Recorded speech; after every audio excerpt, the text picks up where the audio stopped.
What's up, guys? Barry Game here, back with some more Idle Heroes, and today we're going to be talking about early game accounts, because you might be a veteran, but you might also start some secondary accounts. There's a couple choke points in the early game for free to play. You can build heroes so quickly nowadays. That's the least of your worries, at least until you get past your first couple heroes. After that, the resources like Spirit and Gold start pouring in. They are a bit of a choke point, and there's also like two other spots that really limit the power of your first and even second E5 heroes. And we're going to talk about today how to try to accelerate that as much as possible. So hopefully you guys enjoy this one. Let me know what you guys think in the comments down below. Hit that subscribe button. We got a couple giveaways going on right now. Let's jump right into it.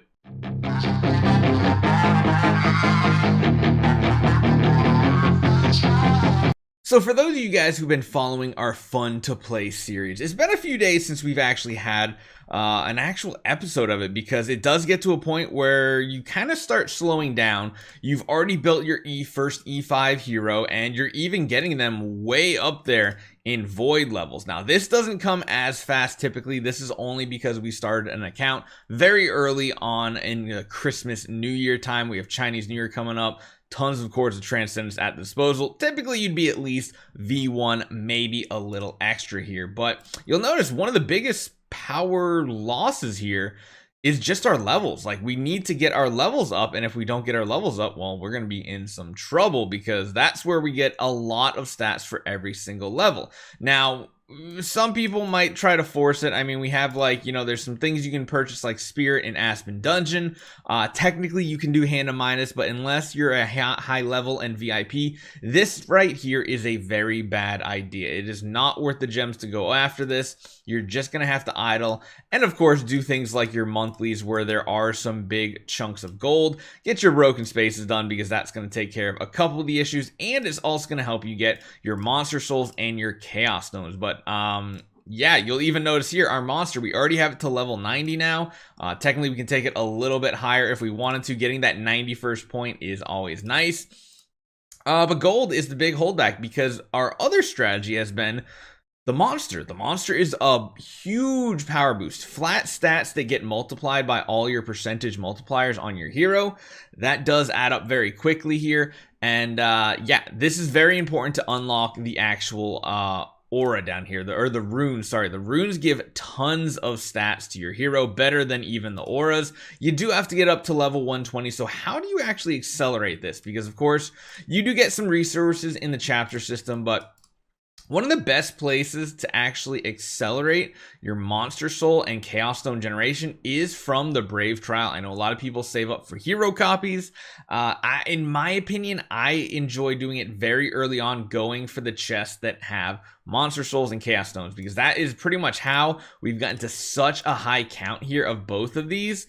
And literally we're about to max out our monster's aura, which is probably the fastest we ever done. Of course, after that we need to focus on the monster souls to get it up to level 120. Once you get to 120, you unlock your runes, and then that unlocks even more power on your account.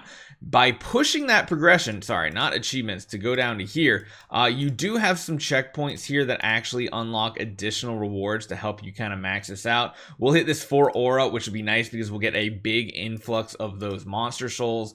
And then of course get a rune maxed out. It gives you a little more chaos stones. It kind of feeds into itself and is a very good thing. So that's one way you can really farm up your monster, because again, the monster is going to help out all your heroes, not just your main hero, but all your little support heroes you're using as well. Now, another spot that really is a huge power point for your account is your guild tech. Getting this first ring done for your first E5 hero is huge. The amount of attack and HP that is generated in percentages here is gigantic. Now, depending on your hero, some of these other nodes might not be as important if you're not really caring about, or really just depending on their toolkit. Like Holmes Young, a lot of these aren't like a big deal. He doesn't care about crit. He does care about skill damage, things like that. You can also start investing in your secondary guild tech depending on the seal land you're facing. So in our case, let me see, Fortress Seal Land enemies. You can always Google search to see what the enemies are that you're going to be facing.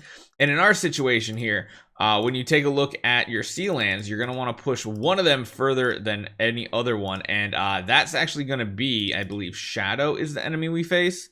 And the shadow enemies, you can kind of take a look and see what they are. We have warrior, warrior, and mage. So that's kind of a good telltale to kind of show you what to go for when it comes to your secondary tech, which is why we're going for warrior first. And then of course, we can't really do anything about mage. So really this is the only extra node that really matters. Of course, you could do something like getting the freeze one since the enemies in this Sealand freeze, but how do you increase your speed of these guild coins? Because again, we have plenty of guild coins now. Gold is the biggest holdback on our account. Well, making sure you're progressing your guild settlements as fast as possible, claiming these out, progressing these to get more total output per hour.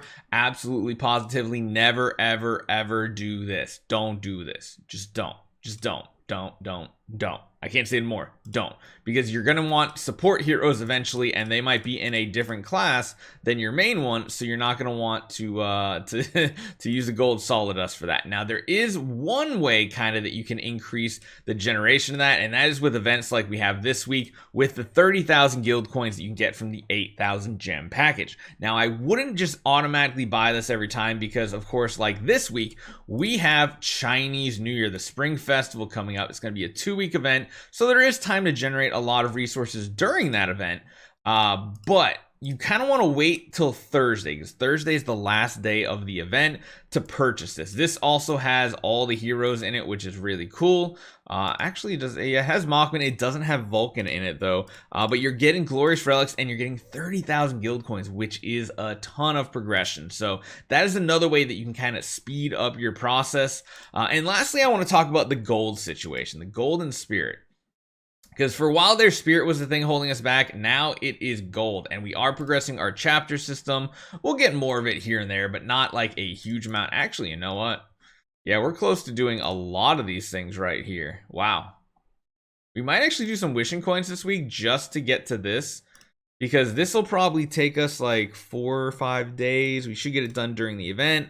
Get us a little speed up of stuff like that. So that is pretty cool. And then, yeah, we have a lot of progress to be had on that section. So the only way you can really increase gold is through Hand of Midas, which I highly recommend you don't do. And the other thing is getting a celestial island with these gold mines pretty early on. You can see here, by increasing the level here, you're going to increase it 95,000 gold per day at only an 18,000. So that's actually something we're going to do here now that we have Chaos Stones.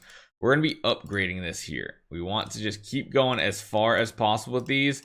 And then slowly, we're going to have to upgrade the watchtower. I also suggest you upgrade your gem mines too. The only issue with this is, of course, is going to be eating into your gold reserves. But in the long run, you're going to end up being like much better off. You're going to generate a ton more every single day. So even though you do have to spend a decent amount of this here as well, getting these guys leveled up is a huge benefit to your account because it's going to generate so much more. I should have done this earlier on, to be honest. And yes, you can see like we're getting gold issues at this point where we just kind of tap out and we can't do anymore. We can also consider doing this as well. You get 1 more gem per day essentially. On this, you got to decide if the gem's worth it for you or not. The gold, in my opinion, is, because that's what 3.6 million gold a day, and if you keep leveling it up, it'll just be even more. So let me know what you guys think. Those are pretty much the parts that really hold you back. It's not even food that holds you back nowadays, like not at all. You got puppets galore, you got all these bonus resources. So let me know what you guys think. Hopefully you guys enjoy this one. Hopefully it helps you guys progress on your early games account just a little bit better, just a little faster, and you can get that progress going. Hopefully you guys enjoyed it. See you guys next time.